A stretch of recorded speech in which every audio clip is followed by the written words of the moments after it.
আসসালামু আলাইকুম। গল্প কথা বাই মেহনাজে আপনাদের সবাইকে স্বাগতম। আমি মেহনাজ লুবনা। আজ আপনাদের পড়ে শোনাব মোশতাক আহমেদের একটি ভৌতিক উপন্যাস আত্মা, চতুর্থ পর্ব।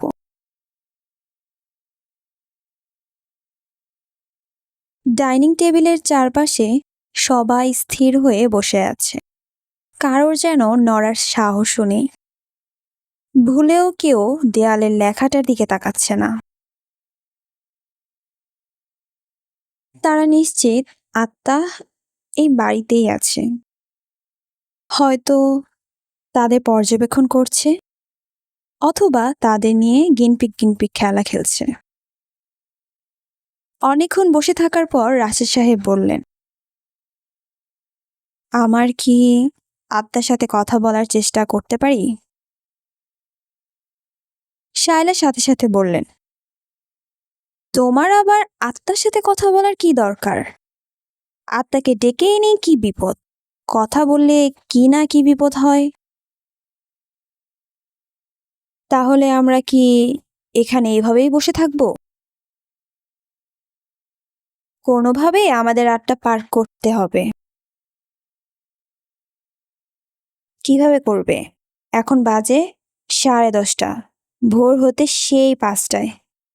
তুমি কি মনে করো এত লম্বা সময় এখানে বসে থাকা সম্ভব? তাহলে এক কাজ করো, পুলিশকে খবর দাও। পুলিশ আসলে অন্তত কিছুটা হলেও শান্তিতে থাকা যাবে। পুলিশ কি কিছু করতে পারবে? আত্মার যে শক্তি, বলল রূপা। কিছু করতে পারুক না পারুক, অন্তত আমরা মানসিক শান্তি পাবো, বললেন রাশেদ সাহেব। দোলা ভাই, তাহলে পুলিশকেই টেলিফোন করুন। হ্যাঁ, পুলিশকেই ফোন করছি, এই বলে রাশেদ সাহেব চেয়ার ছেড়ে উঠে দাঁড়ালেন। সাথে সাথে শায়লা বললেন, তুমি একা যাচ্ছ কেন? কাউকে সাথে নিয়ে যাও। এই শফিক, তুই তোর দুলা ভাইয়ের সাথে ড্রয়িং রুমে যা। টেলিফোনটা তো ড্রয়িং রুমে। অনিচ্ছা সত্ত্বেও শফিক এবার উঠে দাঁড়ালো। তারপর হঠাৎ বলল, রুবা, তুমি আসো। আমি যাব কেন? তুমি যাও, কিছুটা ধমকের স্বরে বলল রুবা। শফিক টেবিলের শেষ মাথায় গিয়ে আবার বলল, পূর্বা, তুই না হয় আয়। পূর্বা কোনো কথা বলো না। পেছনে পেছনে সেও এলো। ড্রয়িং রুমে এসে আবারও বিস্মিত হলো সবাই। সেই জানালাটা খোলা, পাল্লা দুটো একটা অন্যটার সাথে ধাক্কা খাচ্ছে। শফিক আমতা আমতা করে বলল, জানালার পাল্লা দুটো এমন করছে কেন? জানি না, কঠিনভাবে উত্তর দিলেন রাশেদ সাহেব। তারপর এগিয়ে গেলেন ফোনের কাছে। ফোনটা কানে নিয়ে আবার রেখে দিলেন আগের জায়গায়। বললেন, যা আশঙ্কা করেছিলাম তাই, ফোনটা ডেড। কি বলছো বাবা? আমি তো বিকালেও ফোন করেছিলাম, অবাক হয়ে বলল পূর্বা। হয়তো করেছিলে, কিন্তু এখন ডেড। ডায়াল টোন তো দূরের কথা, কোনো টুটা শব্দ পর্যন্ত নেই। পূর্বা রিসিভারটি নিজে তুলে নিয়ে কানের ওপর রাখলো। তারপর বলল, তাই তো, এ তো দেখছি অবিশ্বাস্য ব্যাপার। অবিশ্বাস্য হলেও সত্য, যা কিছু ঘটছে সবই সত্য। এখন কি করবে? জানি না, চল ড্রয়িং রুমে যাই। ওখানে সবাই আছে, এখানে ভালো লাগছে না। ডাইনিং রুমে ফিরে সবকিছু খুলে বলাতে শায়লা বললেন, সর্বনাশ, এখন কি হবে? আমরা কি বন্দী হয়ে পড়েছি? না, পড়িনি। আমরা সরাসরি থানায় যাব, বললেন রাশেদ সাহেব। তোমার কি মাথা খারাপ? এই বৃষ্টির মধ্যে থানায় যাবে কিভাবে? যে অবস্থা, মনে হচ্ছে এর মধ্যে পাগলও বের হবে না। এছাড়া আমাদের আর কোনো উপায় নেই। এখনই যেতে হবে। শফিক, তুমি আমার সাথে যাবে? দোলা ভাই, আমি এই বৃষ্টির মধ্যে? হ্যাঁ, এই বৃষ্টির মধ্যে। এখানে বসে আমি আমার স্ত্রী পরিজনদের মরতে দিতে পারি না। আমাদের সাহায্যের প্রয়োজন। যেভাবেই হোক আমাদের এই সাহায্য পেতে হবে। দুলা ভাই, আমাকে মাফ করুন। তুমি আমার সাথে যাবে। ওঠো। প্রচন্ড জোরে ধমকে উঠলেন রাশেদ সাহেব। তারপর শায়লার দিকে তাকিয়ে বললেন, আমি ফিরে না আসা পর্যন্ত তোমরা এখানেই থাকবে। তুমি কি সত্যি যাচ্ছ? হ্যাঁ, সত্যি যাচ্ছি। আমরাও যাব তোমার সাথে। না, এই ঝড় বৃষ্টিতে তোমরা বেরোতে পারবে না। আমি থানা থেকে গাড়ি নিয়ে আসি, তারপর তোমরা যাবে। কিন্তু যদি কোনো অঘটন ঘটে? কাপা গলায় শায়লার। কিছু করার নেই, এখানে থাকলেও অঘটন ঘটবে। বসে থাকার চেয়ে চেষ্টা করা ভালো। রাশেদ সাহেব আর অপেক্ষা করলেন না, শফিককে সাথে নিয়ে বেরিয়ে পড়লেন। সাথে ছাতা নিতে ভুললেন না। নিচে গেটের কাছাকাছি আসতে পেছন থেকে ডাক দিল পূর্বা। মামা, একটু দাঁড়াও। কেন? আর একটা ছাতা নিয়ে যাও। যে বৃষ্টি, তাতে একটা ছাতাতে হবে না। ঠিক আছে, দে। তারপর রাশেদ সাহেবের দিকে তাকিয়ে বলল, দুলা ভাই, আপনি একটু দাঁড়ান, আমি ছাতাটা নিয়ে আসি। তা না হলে পূর্বাকে একা একা বাইরে আসতে হবে। ঠিক আছে, যাও, তাড়াতাড়ি এসো, গম্ভীর মুখে বললেন রাশেদ সাহেব। শফিক চলে যেতেই হঠাৎ যেন ভয় জেঁকে ধরল রাশেদ সাহেবকে। তার মনে হলো তিনি ছাড়াও পাশে অন্য কেউ আছে। খুব সতর্কভাবে চারিদিকে তাকালেন তিনি। না, কাউকে দেখা যাচ্ছে না। তাহলে তিনি ভয় পাচ্ছেন কেন? নিজেকে সাহস দেওয়ার চেষ্টা করলেন। খুব একটা কাজ হলো না। তবে শফিককে বাইরে বেরিয়ে আসতে দেখে কিছুটা হলেও ভয় কাটল তার। শফিক আর একটা ছাতা নিয়ে এসেছে। কাছে এসে বলল, দুলা ভাই, একটা কথা বলি, কিছু মনে করবেন না তো? কি কথা? আমরা থানায় না যাই, এখানেই থাকি। কি আবল তাবল বকছো? সবাইকে নিয়ে মরবে নাকি? চলো। না, বলছিলাম আর কোনো না নয়, যেভাবে হোক সবাইকে রক্ষা করতে হবে। কিন্তু ভিতরে যারা আছে সবাই তো মেয়ে ছেলে, এমনিতেই ওরা ভয়ে আধমরা। তার উপর কোনো পুরুষ মানুষ নেই। যদি কিছু। তুমি আর একটা কথাও বলবে না, আমার সাথে এসো। এতক্ষণ কথা বলায় রাশিদ সাহেবের ভয় কিছুটা কাটলেও গেটের বাইরে আসতেই ভয়টা আবার তাকে চেখে ধরল। তার মনে হচ্ছে তার শরীরে বুঝি কোনো শক্তি নেই। তিনি বুঝতে পারছেন মানসিকভাবে তিনি দুর্বল হয়ে পড়েছেন। তাছাড়া এই মুহূর্তে স্ত্রী ছেলে মেয়েকে এভাবে ফেলে রেখে যেতেও তার মন চাইছে না। হয়তো শফিক ঠিকই বলেছে, কিন্তু থানায় যাওয়া ছাড়া তো কোনো বিকল্প নেই। তাই তিনি মনকে শক্ত করলেন। এক হাতে শক্ত করে শফিককে হাত ধরে সামনে এগোতে লাগলেন। শফিক পেছনে, তিনি সামনে। 20 গজ মতো এগোতে বুঝতে পারলেন এই বৃষ্টির মধ্যে আর এগোনো সম্ভব না। ছাতার পাশ থেকে যে বৃষ্টির ফোঁটাগুলো তার শরীরে এসে পড়ছে, মনে হচ্ছে চামড়া ফুটো করে শরীরে ঢুকে যাবে। আর কিছুক্ষণ এভাবে চলতে থাকলে নিশ্চিত সমস্ত শরীরে ফোস্কা পড়ে যাবে, নতুবা চামড়া উঠে আসবে। অবশেষে থাকতে না পেরে বললেন, শফিক, মনে হচ্ছে ভুলই করেছি, এর মধ্যে তো এগোনো সম্ভব না। দুলা ভাই, আমারও তাই মনে হচ্ছে, চলুন ফিরে যাই। কিন্তু কিন্তু কিছু নেই, থানা এখান থেকে অনেক দূর। এই বৃষ্টির মধ্যে আদৌ আমরা থানায় পৌঁছাতে পারবো কিনা সন্দেহ আছে। তাহলে এক কাজ করি, পাশের বাড়িতে যাই, ওদের সবকিছু খুলে বলি। আমাদের আশেপাশে বাড়ি তো একটাই, ওদের কাছ থেকে অবশ্যই আমরা সাহায্য পাবো। কিন্তু এত রাতে ওরা কি আমাদের সাহায্য করবে? অবশ্যই করবে। ঠিক আছে, চলুন।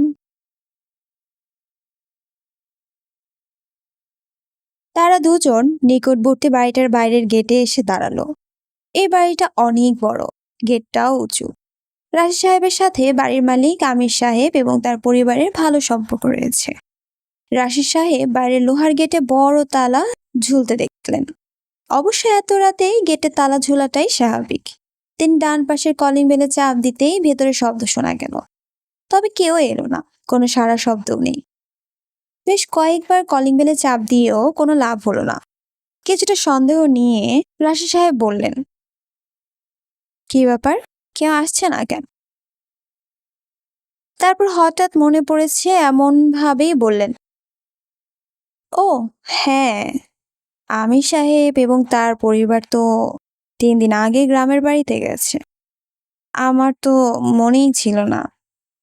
শফিক, এখন কি করি বলো তো? পেছন থেকে শফিক কোনো কথা বলছে না দেখে রাশেদ সাহেব পেছনে ফিরে তাকালেন। সাথে সাথে চমকে উঠল তিনি। শফিক নেই, কোথাও নেই। শফিকের ছাতাটা পর্যন্ত নেই, অথচ কিছুক্ষণ আগে পর্যন্ত ছিল। তিনি উদ্ভ্রান্তের মতো চারপাশে দেখলেন, কোথাও শফিক নেই, শুধু বৃষ্টি আর বৃষ্টি। কিন্তু তিনি নিশ্চিত শফিক তার সাথেই এসেছিল। তাহলে শফিক কোথায় গেল? তাকে একা ফেলেই কি চলে গেল? তা কিভাবে সম্ভব? ভয়ে তার সমস্ত শরীর ঠান্ডা হয়ে এলো। তিনি জোরে ডেকে উঠল, শফিক, শফিক।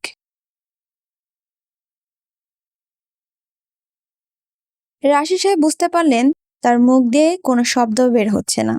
তিনি আবারও শফিক শফিক ডাকার চেষ্টা করলেন, কিন্তু কোনো লাভ হলো না। তিনি বুঝতে পারলেন তিনি দুর্বল হয়ে পড়ছেন, তার ঠোঁট শুকিয়ে আসছে। তাই সিদ্ধান্ত নিলেন তাড়াতাড়ি বাড়ি ফিরে যাবেন। কিন্তু চেষ্টা করেও এক পাও এগোতে পারলেন না। মাটিতে যেন পা দুটো আটকে গেছে। অবশেষে আর দাঁড়িয়ে থাকতে পারলেন না, লোহার গেট ধরে বসে পড়লেন। রাশি সাহেব কতক্ষণ এক জায়গায় বসেছিলেন বলতে পারবেন না। তিনি বুঝতে পারছিলেন তিনি কোনো ঘোরের মধ্যে আছেন, তার নিজের ওপরও কোনো নিয়ন্ত্রণ নেই। কাঁধের ওপর আলতো স্পর্শ পেয়ে চমকে উঠলেন। ওপরে তাকিয়ে দেখলেন পূর্বা ছাতা হাতে দাঁড়িয়ে। তিনি অস্পষ্ট উচ্চারণে শুধু বললেন, পূর্বা, তুই? আর কেউ আসে নাই? শফিক কোথায়? পূর্বা কোনো কথা বলল না। বোঝা যাচ্ছে ও অনেক কষ্টে সে কান্না সামলাচ্ছে। রাজ সাহেব বুঝলেন মেয়েটা তার খুব কষ্ট পেয়েছে, সম্ভবত ভয়ও পেয়েছে। তাই তিনি আর কোনো কথা না বলে মেয়ের কাঁধে ভর দিয়ে বাড়ির দিকে ধীর পায়ে হাঁটতে শুরু করলেন। ছাতা নিয়ে বের হওয়ার কয়েক মুহূর্তের মধ্যেই শফিক ফিরে এলো। তার চোখ মুখ দেখেই বোঝা যাচ্ছে সাংঘাতিক কিছু ঘটেছে। পূর্বা বলল, কি ব্যাপার মামা, ফিরে এলে যে? আমি তো দুলা ভাইকে কোথাও দেখছি না। দেখছিস না মানে? আতঙ্কিত কণ্ঠে বললেন শায়লা। দুলা ভাই তো বাইরেই ছিল, আমি ছাতা নিয়ে গিয়ে দেখি দুলা ভাই নেই। সে কি, তাহলে কি তোর দুলা ভাই একাই চলে গেল? আমি তো বুঝতে পারছি না আপা, আমার খুব ভয় করছে। তুই কি ভালো মতো দেখেছিস? হ্যাঁ আপা, দুলাভাই দুলাভাই বলে কয়েকবার ডাকও দিয়েছি, কিন্তু কোনো সাড়া শব্দ পাইনি। এবার শায়লা প্রায় কাঁদো কাঁদো কণ্ঠে বলল, ও পূর্বা, তোর বাবা গেল কোথায়? রুবা, যাও না একটু, দেখো না মানুষটা কোথায় গেল। এমনিতেই প্রেসারের রোগী, তার ওপর বাইরে বৃষ্টি, আর আত্মা তো আছেই। কি যে হবে। যাও, যাও তোমরা তিনজন যাও। না, আমিই যাচ্ছি, আমাকেই খুঁজতে হবে। আহা মা, তুমি থাকো, মামিও থাকো, আমি আর মামা যাচ্ছি। যা, তাড়াতাড়ি যা, দেরি করছিস কেন? হ্যাঁ যাচ্ছি। তোর বাবাকে কি টর্চ লাইট দিয়েছিলি? না মা। তা দিবি কেন? অসুস্থ মানুষ, বাবার প্রতি কোনো টান আছে তোদের? এই বলে হু হু করে কেঁদে উঠলেন শায়লা। পূর্বা আর শফিক বাইরে যাওয়ার জন্য পা বাড়াতেই দুজনই থমকে গেল। ডাইনিং এবং ড্রয়িং রুমের মাঝে একটা পর্দা দুলছে, মনে হচ্ছে কেউ পর্দা ধরে এপাশ থেকে ওপাশে দোল খাচ্ছে। অন্যরাও লক্ষ্য করেছে ব্যাপারটা। বিষয়টা অবিশ্বাস্য। কোথাও বাতাস নেই, অথচ পর্দাটা অস্বাভাবিকভাবে একই গতিতে দোল খাচ্ছে। এদিক ওদিক দুপাশে নির্দিষ্ট দূরত্ব অতিক্রম করছে পর্দাটা, অথচ অন্য পর্দাগুলো স্থির। শায়লাই প্রথম কথা বলল, পূর্বা, পর্দাটা এরকম করছে কেন? আমি জানি না মা, কাপা গলায় বলল পূর্বা। পূর্বা কি মনে করে এক পা এগোতে চিৎকার করে উঠলেন শায়লা, খবরদার, এক পাও এগোবি না, এটা নিশ্চয়ই সেই আত্মা, জানি না কি মতলব নিয়ে আবার এসেছে। পূর্বা সেখানেই থেমে গেল। সে নিজেও প্রচন্ড আতঙ্কিত। কি করবে ঠিক বুঝে উঠতে পারল না, শুধু ফিসফিস করে বলল, কি করি মামা? শফিক পূর্বার প্রশ্নের কোনো উত্তর না দিয়ে আচমকাই থম দিল। এই কে ওখানে, কে? কোনো উত্তর এলো না। শফিক আবারও থমকে উঠে বলল, কে কে কে ওখানে, তো দোল খাচ্ছে কে? হি হি হি কুৎসিত একটা হাসি শোনা গেল। তারপর বিশ্রী কণ্ঠস্বরে কেউ একজন বলল, আত্মা। সাথে সাথে সবাই স্তম্ভিত হয়ে গেল। কারোর মুখে টু শব্দ নেই, সবাই যেন পাথরের মূর্তি। শুধু পর্দাটা এদিক ওদিক দোল খাচ্ছে। শফিক আবার বলল, তুই এখানে কি চাস? আত্মা। কার আত্মা? তোর আত্মা। হি হি হি আবার কুৎসিত ভাবে হেসে উঠল আত্মাটা। তুই এখান থেকে যা, আমরা তোকে কোনো আত্মা দেব না। দিবি না? না। দিবি না?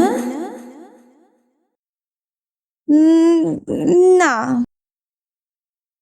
মুহূর্তেই কেউ একজন শফিকের গালে প্রচন্ড জোরে চড় বসালো। বেচারা শফিক উল্টো দিকে ঘুরে মুখ থুবড়ে পড়ল। সাথে সাথে সবাই শফিকের কাছে ছুটে এলো। এক চড়েই শফিকের গালটা ফুলে উঠেছে। এদিকে আত্মাটা আবার কথা বলে উঠল, কে রে, আত্মা দিবি না? হ্যাঁ হ্যাঁ দেব, এবার কথা বলে উঠল রুবা। কার আত্মা দিবি? রুবা কোনো কথা বলল না, তার কাছে কোনো উত্তর নেই। বল, কার আত্মা দিবি? এবার থমকে উঠল অদৃশ্য কণ্ঠটা। আমরা একটু একটু আলোচনা করে নিই, তারপর বলি, কম্পিত কণ্ঠে বললেন শায়লা। আমি ভোর 5টা পর্যন্ত আছি, ফজরের আজানের পূর্ব পর্যন্ত। যদি তোরা কাউকে ঠিক করতে না পারিস, তাহলে আমি পূর্বার আত্মা নিয়ে যাব। হে হে হে। আত্মার কুৎসিত হাসির মধ্যেই শায়লা পূর্বার একটা হাত চেপে ধরলেন। কিছুতেই পূর্বাকে ছাড়বেন না তিনি। কিন্তু এখন আর তেমন কিছু ঘটল না। ধীরে ধীরে পর্দার দোলাটা বন্ধ হয়ে গেল। আত্মাটাও আর কথা বলল না। আত্মার আর কোনো সাড়া শব্দ না পেয়ে পূর্বা বলল, মা, বাবাকে যে খুঁজতে হবে। হ্যাঁ, তাই তো। আমি যে কি করি কিছুই বুঝতে পারছি না। আগে দেখি বাবা কোথায়, তুমি ভেবো না। মামা, চলো বাইরে যাই, নিশ্চয়ই বাবা কোনো বিপদে পড়েছে। হ্যাঁ চল, এমনিতেই দেরি হয়ে গেছে। হঠাৎ যেন সাহসী হয়ে উঠল শফিক। পূর্বার শফিক বাইরে এলেও কাউকে দেখতে পেল না। গেটটা এখনো ফাঁকা, প্রচন্ড বৃষ্টি হচ্ছে, এর মধ্যে বাইরে যাওয়া অসম্ভব। পূর্বা আতঙ্কিত গলায় বলল, মামা, বাবা কোথায় গেল? আমি নিশ্চিত এই বৃষ্টির মধ্যে বেশি দূর যেতে পারিনি। তাহলে কি আমরা বাইরে খুঁজবো? তার আগে বাড়ির চারপাশটা একবার দেখে নেই। কেন মামা? ভীত গলায় বলল পূর্বা। ভূত প্রেত অসুরের ব্যাপার বুঝিসই তো, দুলাভাইকে হয়তো বাড়ির আশপাশেও পাওয়া যাবে। আমার খুব ভয় করছে মামা। ভয় তো আমারও করছে। দুলাভাইটা যে কেন একা একা বাইরে গেল, বললো আমাকে সাথে নেবে, তারপর একাই চলে গেল। থাক এসব কথা, চলো বাড়ির চারপাশটাই দেখে আসি। হ্যাঁ চল, সাবধানে আসিস, প্রচুর বৃষ্টি হয়েছে, মাটি কিন্তু পিচ্ছিল। বৃষ্টির তীব্রতার কারণে একটু দূরের জিনিসও স্পষ্ট দেখা যাচ্ছে না। খুব সাবধানে এগোচ্ছে পূর্বা আর তার মামা। তাদের বাড়িটা পুরনো একতলা বাড়ি। এ বাড়িতেই পূর্বার বাবা গত 25 বছর ধরে আছেন। পূর্বার জন্ম এ বাড়িতেই, এখানেই সে বড় হয়েছে, এখানেই সে জীবনের সবটুকু সময় পার করেছে। তারপরও বাড়ির পাশ দিয়ে হাঁটার সময় কেমন যেন অস্বস্তি বোধ করছে সে। বাড়িটাকেও কেমন যেন অচেনা অচেনা মনে হচ্ছে। মনে হচ্ছে সবকিছুই অপরিচিত, কেমন যেন ভৌতিক অশরীর। বাড়ির পেছনে এসে উল্লেখযোগ্য কিছু চোখে পড়ল না তাদের। অন্য পাশে এসেও কোনো লাভ হলো না। না, কোথাও নেই। পূর্বা এবার কাঁদো কাঁদো গলায় বলল, মামা, বাবা কি তাহলে একাই বেরিয়ে গেছে, নাকি আবার অন্য কিছু? আহা, এভাবে ভাবিস না। আমার মনে হচ্ছে দুলা ভাইয়ের কিছু হয়নি। তাহলে বাবা কোথায়? চল বাড়ির সামনের দিকে চল। চলো মামা, আমরা থানায় যাই, বাবা নিশ্চয়ই থানায় গেছে। হ্যাঁ, যাব। কিন্তু এখানে আপা, রুবা, রবি, দিবা, সালমা ওরা ভয় পাবে না তো? কিছু করার নেই মামা, আগে তো বাবার জীবন। ততক্ষণে দুজন আবার বাড়ির সামনে চলে এসেছে। তারা যখন ভাবছে কি করবে, তখন হঠাৎ শফিক বলল, ওই তো, ওই তো দুলা ভাই দরজার সামনে দাঁড়িয়ে আছে। পূর্বা দেখা মাত্রই দৌড়ে এসে রাশি সাহেবের বুকে ঝাঁপিয়ে পড়ে হু হু করে কেঁদে উঠল। তারপর আঁচলে চোখ মুছতে মুছতে বলল, একা একা কোথায় গিয়েছিলে বাবা? রাশি সাহেব কিছু বললেন না, শুধু অবাক চোখে তাকিয়ে থাকলেন। পূর্বা অভিমানের সাথে বলল, তুমি যে কি পাগলামি করো বাবা। ইস, একেবারে ভিজে গেছো। যে বৃষ্টি, এর মধ্যে বাইরে যায় কেউ? এদিকে শফিকেরও এগিয়ে এসেছে। পূর্বার মতো সেও বলল, আপনি আমাকে রেখে কোথায় গিয়েছিলেন দুলা ভাই? আমরা সবাই চিন্তায় মরি, এভাবে কেউ বাইরে যায়? পূর্বা বলল, থাক মামা থাক, চলো বাবা ঘরে চলো। রাশি সাহেব সোফায় বসতেই সবাই ছুটে এলো।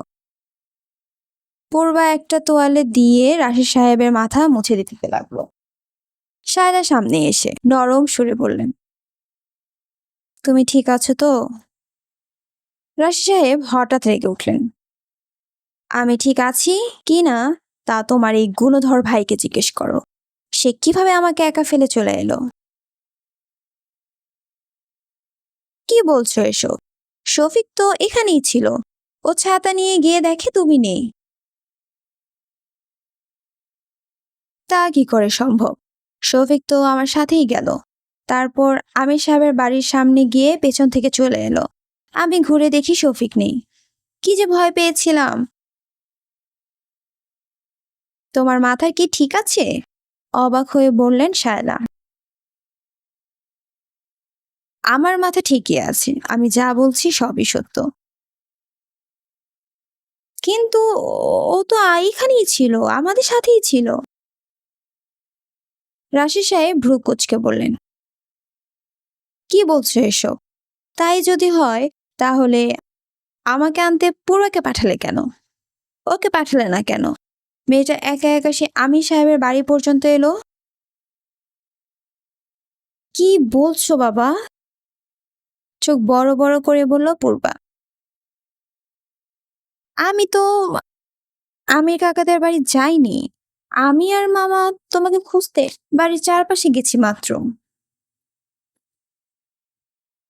তুই কি সত্যি বলছিস মা? হ্যাঁ বাবা, আমি তোমাকে মিথ্যা বলতে যাব কেন? মামা তো আমাদের সাথেই ছিল, আমার সাথেই তোমাকে খুঁজতে বাইরে বের হয়েছিল। তাহলে আমি কাদের দেখলাম? কাদের দেখলাম মানে? রাশিদ সাহেব এবার মাথা ঝাঁকিয়ে দিয়ে বললেন, কিছুই তো মিলছে না। শফিক নিজে আমার সাথে গেল, পূর্বা আমাকে নিয়ে এলো। আমি কি ভুল দেখলাম? না, তা সম্ভব নয়। যা দেখেছি সবই সত্য। কিন্তু তাহলে কে এই শফিক? কে এই পূর্বা? রাশেদ সাহেব সবকিছু শুনেছেন। আত্মা যে বাড়িতেই আছে সে বিষয়ে সবাই নিশ্চিত। সবাই আরো নিশ্চিত যে এই আত্মা তাদের কারোর আত্মা না নিয়ে যাবেন না। এই মুহূর্তে তাদের সবার মাথায় একই চিন্তা, কিভাবে এই ভয়ঙ্কর অশরীর আত্মা থেকে বাঁচা সম্ভব। রাশিদ সাহেব বললেন, বশির আলী যে এমন একটা ভয়ঙ্কর আত্মাকে ডেকে আনবে আমি ভাবতেও পারিনি। সাথে সাথে শায়লা রেগে উঠে বললেন, আমি আগেই বলেছিলাম আত্মা ফাত্তা ডাকা দরকার নেই। তোমরা তো আর আমার কথা শুনবে না। সবাই আত্মা দেখার জন্য পাগল। এখন দেখো আত্মাকে। রাশিদ সাহেব কিছু বলতে যাচ্ছিলেন, কিন্তু তার আগেই পূর্বা কথা ঘুরিয়ে ফেলল। বলল, বাবা, যে মামাকে সাথে নিয়ে বাইরে বের হয়েছিলে, সে কি দেখতে হুবহু এই মামার মতো? হ্যাঁ, তাই তো বলছি, একদম একই রকম। এমনকি যে তোকে দেখেছি সেও ঠিক তোর মতো। আমি ভেবেই পাচ্ছি না এখনকার এই আত্মাটা এই ভয়ঙ্কর ঘটনা ঘটালো কিনা। আমার মনে হয় না। কারণ যে মুহূর্তে তুমি বাইরে গেছো, তখন থেকে আত্মাটা আমাদের সাথে ছিল। তুই কি বলতে চাস ওই আত্মাটা অন্য কেউ? তাই তো মনে হচ্ছে। একই আত্মা তো আর একই সময়ে ২ জায়গায় থাকতে পারে না। পারে, পারে, বললেন শায়লা। এই আত্মারা ২ জায়গা কেন, একই সাথে হাজার জায়গায়ও থাকতে পারে। আমার মাথায় কিছুই ঢুকছে না, বললেন রাশিদ সাহেব। আত্মাই যদি হয় তাহলে সেটা আমার ক্ষতি না করে আমাকে আবার বাড়িতে নিয়ে এলো কেন? এই আত্মাটা আমাদের কাছে শুধু একটা আত্মাই চায়, এর বেশি কিছু না, বলল রুবা। এমনই একটা জিনিস চায় যা দেওয়ার ক্ষমতা আমাদের নেই। কিন্তু আমার কেন যেন মনে হচ্ছে বাইরে থেকে যে আমাকে এই বাড়িতে নিয়ে এসেছে, সে যদি আত্মাই হয় তাহলে ভালো কোনো আত্মাই হবে, অন্তত এই আত্মা নয়। তার মানে দুলাভাই, আপনি বলতে চাচ্ছেন এখানে একের অধিক আত্মা আছে?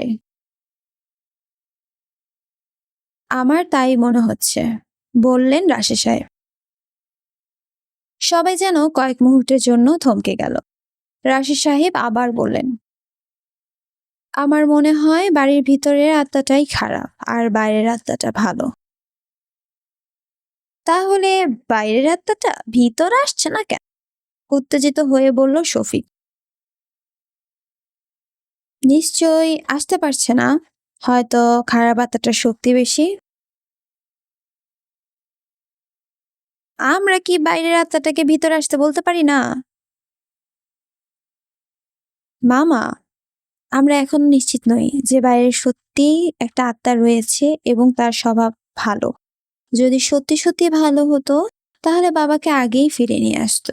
নিশ্চয়ই এই বৃষ্টির মধ্যে তোমার চেহারার রূপ নিয়ে অনেকখানি পথ হাঁটাতো না বাবাকে, বলল পূর্বা। এবার রাশিদ সাহেব বললেন, তুই ঠিকই বলেছিস মা, তবে আমার মনে হয় নিশ্চয়ই এই হাঁটার কোনো উদ্দেশ্য রয়েছে। হয়তো বোঝাতে চেয়েছে এই বৃষ্টির মধ্যে বেশি দূর যাওয়া সম্ভব নয়। তাছাড়া আত্মাটা প্রথম থেকেই আমাকে থানায় যেতে নিষেধ করেছিল, বারবার বলছিল বাড়িতে কোনো পুরুষ মানুষ নেই। হয়তো এই কারণেই শফিককে এখানে রাখার ব্যবস্থা করেছিল। সম্ভবত বাইরের আত্মাটা বুঝতেই পেরেছিল ভিতরের আত্মাটার ভয় দেখানোর জন্য আবার আবির্ভূত হবে। তাহলে আমরা সবাই বাইরে চলে যাচ্ছি না কেন? নিশ্চয়ই বাইরের আত্মাটা আমাদের সাহায্য করবে।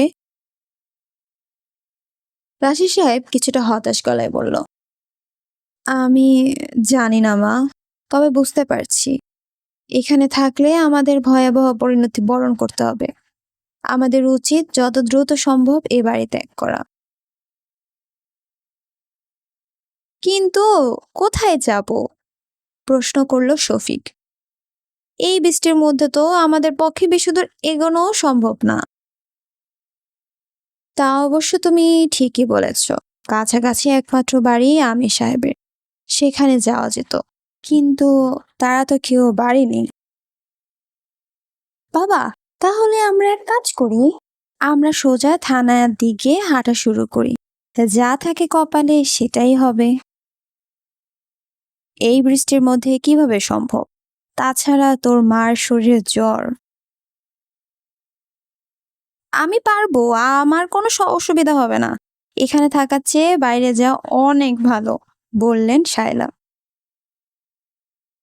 কিন্তু সবাই তো ভিজে যাব। বৃষ্টির ফোঁটা শরীরে পড়লে মনে হবে চামড়া ফুটো হয়ে যাচ্ছে। রান্নাঘরে মোটা মোটা প্লাস্টিক আছে, সেগুলো মাথা আর শরীরে জড়িয়ে নিলেই হবে। বাইরে যেহেতু কোনো বাতাস নেই, অসুবিধা হবে না। 2-3 জন মিলে প্লাস্টিক উঁচু করে ধরে তার নিচে দিয়ে হেঁটে চলে যাওয়া যাবে। তাছাড়া দুটো ছাতা তো আছেই। রাশিদ সাহেব কোনো কথা বললেন না। আসলে তিনি নিজেই ক্লান্ত হয়ে পড়েছেন। তিনি বাইরে থেকে এসেছেন, বাইরের অবস্থা জানেন। এদিকে বাড়ির ভেতরেও বিপদ। এই অবস্থায় তাকে অবশ্যই একটা সিদ্ধান্তে পৌঁছাতে হবে। 15 মিনিটের মাথায় সবাই তৈরি হয়ে গেল। সবাই আগে রাশিদ সাহেবের, তার পেছনে শায়লা, তারপর রবি আর সালমা, একেবারে পেছনে শফিক, রুবা আর পূর্বা একসাথে। এভাবে এগোবে ঠিক করেছে তারা। সবার মনেই কম বেশি সন্দেহ রয়েছে, আদৌ তারা এই বৃষ্টিতে খুব বেশি দূর এগোতে পারবে কিনা। অবশ্য এছাড়া তাদের হাতে আর কোনো উপায়ও নেই। শফিক যখন দিবাকে কোলে নিতে যাবে, ঠিক তখনই ঘটল অঘটনটা। সবাই অবাক হয়ে দেখল দিবা ধীরে ধীরে পেছনে সরে যাচ্ছে। সাথে সাথে শফিক বলল, কিরে দিবা, তুই কোথায় যাচ্ছিস? আমি পারছি না মামা, কেউ আমাকে ধরে টানছে। কি বলছিস? হ্যাঁ হ্যাঁ মামা, আমি পারছি না। সাথে সাথে পেছন থেকে দৌড়ে এসে শায়লা দিবাকে ধরতে গেলেন, কিন্তু তিনি পারলেন না। দিবা মেঝে থেকে হঠাৎ 2 ফুট শূন্যে উঠে দুহাত পেছনে চলে গেল। শায়লা এই দৃশ্য দেখা মাত্র চিৎকার দিয়ে নিচে পড়ে গেলেন। পূর্বা দৌড়ে এসে শায়লার মাথা উঁচু করে বলল, কি মা, তুমি পড়ে গেলে কেন? শায়লা কোনো সাড়া শব্দ না পেয়ে সে বুঝতে পারলো তার মা জ্ঞান হারিয়েছে। এদিকে চিৎকার করে চলছে দিবা, মা বাঁচাও, বাবা বাঁচাও, আপা মামা আমাকে বাঁচাও। শফিক দৌড়ে এসে দিবাকে ধরতে চেষ্টা করলেও পারল না। দিবা এখন আরো উপরে উঠে গেছে, তার সম্পূর্ণ শরীর বাতাসে ভাসছে। সে হাত পা ছুড়ে নিজেকে নিয়ন্ত্রণের চেষ্টা করলেও কোনো লাভ হচ্ছে না, কিছুই করতে পারছে না। শফিকের পাশাপাশি রাশিদ সাহেব আর রুবাও দিবাকে ধরতে চেষ্টা করছে, কিন্তু যখনই তারা দিবাকে ধরতে চেষ্টা করছে, তখনই দিবা শূন্যে এক জায়গা থেকে অন্য জায়গায় চলে যাচ্ছে, ঘরের এক কোণা থেকে অন্য কোণায় চলে যাচ্ছে। অবশেষে হঠাৎ শফিক দিবার একটা পা ধরতে পারল। সে পা ধরে নিচের দিকে টান দিতেই বুঝলো ওপর দিক থেকে কেউ দিবাকে টেনে ধরেছে। সে আরো জোরে টান দিতে আবারও চড় খেল, এবার আগের চেয়ে আরো জোরে। বেচারা শফিক পাশেই সোফার ওপর হুমড়ি খেয়ে পড়ল। মাথা উঁচু করে বুঝলো মুখ দিয়ে রক্ত বেরিয়ে এসেছে। মুখের কাছে হাত রাখতেই রক্তের সাথে দুটো হাত দাঁতও বেরিয়ে এলো। শফিকের অবস্থা দেখে চিৎকার করে উঠল রুবা। যা কিছু ঘটছে সবই ড্রয়িং রুমে। এরই মধ্যে পূর্বার সালমা পানি নিয়ে এসেছে। পানির ছিটা শায়লার মুখে দিতেই তার জ্ঞান ফিরে এলো। চোখ পিটপিট করে বললেন, দিবা কোথায় আমার দিবা? তারপর ডান দিকে কাত হয়ে তাকাতেই যখন দেখলেন শূন্যে ভেসে আছে আর চিৎকার করছে, সাথে সাথে আবারও তিনি জ্ঞান হারালেন। এখন আর দিবাকে নামিয়ে আনার জন্য কেউ চেষ্টা করছে না, তবে রাশিদ সাহেব দিবার সামনে দাঁড়িয়ে তাকে সান্ত্বনা দেওয়ার চেষ্টা করছেন। কাঁদিস না মা, আমরা দেখছি কি করা যায়। আমাকে বাঁচাও বাবা, আমাকে বাঁচাও, আমাকে মেরে ফেলবে। কিচ্ছু হবে না মা, আমরা তো আছি। আমার ভয় করছে, খুব ভয় করছে। রাশিদ সাহেব যে কি করবেন ঠিক বুঝে উঠতে পারছেন না। দিদিবার ভয় পাওয়াটাও স্বাভাবিক। যেখানে তারা সবাই ভয় আর আতঙ্কে মাথা ঠিক রাখতে পারছেন না, সেখানে দিবার মতো ছোট্ট মানুষ কিভাবে ভয় না পেয়ে থাকবেন। তবে তিনি বুঝতে পারছেন এই সবই ভয়ঙ্কর ওই আত্মার কাজ। রাশিদ সাহেব আচমকাই চিৎকার করে উঠে বলল, আত্মা, তুই কোথায়? কোনো উত্তর এলো না। আত্মা, তুই কোথায়? আমাদের কাছে কি চাস? আবারও চিৎকার করে উঠলেন রাশেদ সাহেব। কোনো কাজ হলো না। আত্মা, তুই আমার মেয়ের কোনো ক্ষতি করিস না। দরকার হলে আমাকে মেরে ফেল, কিন্তু দিবাকে আমাদের কাছে ফিরিয়ে দে। আত্মা, তুই কথা বল। এবার আরো ভয়ানক ঘটনা ঘটল। অদৃশ্য শক্তি রাশি সাহেবকে ঘরের কোণা থেকে ছুঁড়ে সোফার ওপর ফেলে দিল। রাশি সাহেব 4 হাত পা ছড়িয়ে সোফার ওপর ধপ করে পড়লেন। পরের মুহূর্তেই সোফা থেকে গড়িয়ে নিচে পড়লেন। পূর্বা তার কাছে পৌঁছানোর আগে উঠে বসতে পারলেন তিনি। তারপর ছোট বাচ্চার মতো হাউমাউ করে কেঁদে উঠে বললেন, আত্মা, তুই কেন এভাবে আমাদের কষ্ট দিচ্ছিস? আমরা তোর কি ক্ষতি করেছি? এবার আবার সেই হি হি বিশ্রী হাসি শব্দ শোনা গেল। রাশি সাহেব আগের মতোই কাঁদতে কাঁদতে বললেন, তুই কেন আমাদের এভাবে কষ্ট দিচ্ছিস? তোরা আমাকে কষ্ট দিয়েছিস তাই? তোরা আমাকে নিয়ে মজা করতে চেয়েছিস, তাই তোদের মজা দেখাচ্ছি। এই বলে আত্মাটা আবার কুৎসিতভাবে হেসে উঠল। রাশেদ সাহেব দুহাত এক করে ক্ষমা চাওয়ার ভঙ্গিতে বললেন, আমাদের ভুল হয়েছে। আমি তোর কাছে হাত জোর করে ক্ষমা চাচ্ছি। এই ভুল আমার আর জীবনেও করব না। তোদের মাফ করার ক্ষমতা আমার নেই।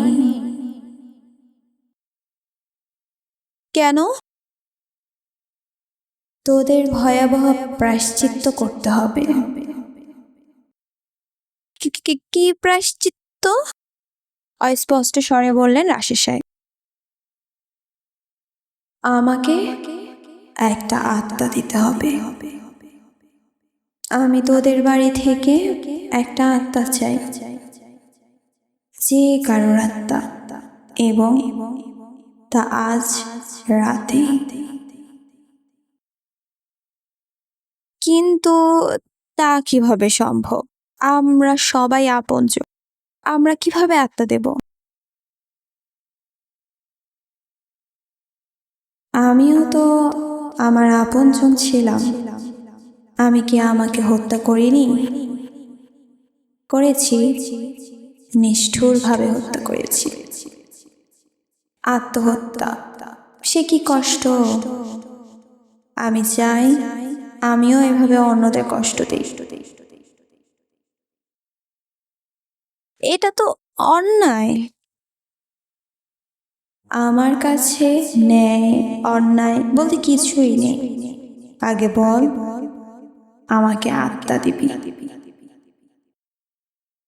রাশেদ সাহেব অসহায়ভাবে পূর্বার দিকে তাকাতেই আত্মা আবার বলল,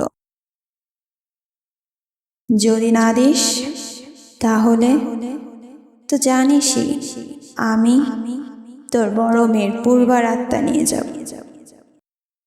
অবশ্য শেষ রাত পর্যন্ত তোরা সময় পাবি, কারণ যেসব আত্মা আজ রাতে পৃথিবীতে এসেছে সেগুলো একসাথে শেষ রাতে ফজরের নামাজের ঠিক আগে পৃথিবী ত্যাগ করবে। আমিও ওদের সাথে পৃথিবী ত্যাগ করব। আমি অবশ্য তোদের আত্মাটা আগেই নিতে পারতাম, কিন্তু নিচ্ছি না। এ কারণে যে আত্মা নিয়ে ঘোরাফেরা করা বেশ ঝামেলা, তাই তোদের এই সময়টুকু দিচ্ছি। এর মধ্যে ঠিক কর কার আত্মা আমি নেব। তবে কোন রকম এদিক ওদিক করবি তো আমি আগেই পূর্বার আত্মা নিয়ে নেব, তারপরে একাই পৃথিবী ছেড়ে চলে যাব। এবার পূর্বার কথা বলল, ঠিক আছে, তুই আমার আত্মা নিস, কিন্তু এখন আমার ছোট বোনকে আমাদের কাছে ফিরিয়ে দে। আবারও হেসে উঠল আত্মাটা। তুই এমন ভাবে বলছিস যেন আত্মা দেওয়াটা তোর জন্য খুব সহজ একটা ব্যাপার। আত্মা দেওয়া কত কষ্ট তুই কি জানিস? যত কষ্টই হোক আমি তা সহ্য করতে পারবো। আগে তুই দিবাকে আমাদের কাছে ফিরিয়ে দে। এত সহজ না। আমি যদি দিবাকে তোদের কাছে ফিরিয়ে দিই তাহলে তোরা আবার বাইরে বের হওয়ার চেষ্টা করবি। না, করব না, কথা দিচ্ছি করব না, বললেন রাশিদ সাহেব। তোদের কথার কোনো মূল্য নেই। আছে, কথার মূল্য আছে। ঠিক আছে, মনে রাখিস আমাকে কথা দিয়েছিস। যদি কোনোভাবে এই কথার নড়চড় হয় তাহলে তোদের আরো ভয়াবহ পরিণতি বরণ করতে হবে। যে মুহূর্তে তোরা এই বাড়ি থেকে বের হয়ে যাওয়ার চেষ্টা করবি ঠিক সেই মুহূর্তে আমি পূর্বার আত্মা নিয়ে নেব। রাশিদ সাহেব বললেন, ঠিক আছে ঠিক আছে, আমরা বাড়ি থেকে বের হওয়ার চেষ্টা করব না। ঠিক তো? ঠিক। তাহলে এই নে, আমি তোর মেয়েকে নামিয়ে দিচ্ছি, কিন্তু মনে রাখিস তোদের মধ্যকার একজনের নাম আমাকে জানাতে হবে। যার আত্মা আমি নেব। কার আত্মা নেব তুই ঠিক করে রাখবি। এক কথা বলতে বারবার ভালো লাগে না। হ্যাঁ হ্যাঁ, ঠিক করে রাখবো। আত্মা আর কোনো কথা বলল না। এদিকে ধীরে ধীরে দিবার শরীরটা নিচে নেমে আসতে লাগলো। প্রথমে খানিকটা নিচে নেমে হঠাৎ উপরে উঠে গেল, তারপর আবার ধীরে ধীরে নামতে লাগলো। দিবার শরীর সম্পূর্ণ নিচে নেমে এলে দিবার দৌড়ে এসে রাশিদ সাহেবের বুকে ঝাঁপিয়ে পড়ল। রাশিদ সাহেব দিবাকে জড়িয়ে ধরেই হু হু করে কেঁদে উঠলেন। আজ এই পর্যন্তই। যদি আপনাদের আমার কাছ থেকে গল্পটি শুনে ভালো লেগে থাকে তাহলে প্লিজ কমেন্ট করে জানাতে ভুলবেন না। আর আমার চ্যানেলটি যদি ভালো লেগে থাকে তাহলে অবশ্যই লাইক, শেয়ার অ্যান্ড সাবস্ক্রাইব করবেন। Thank you.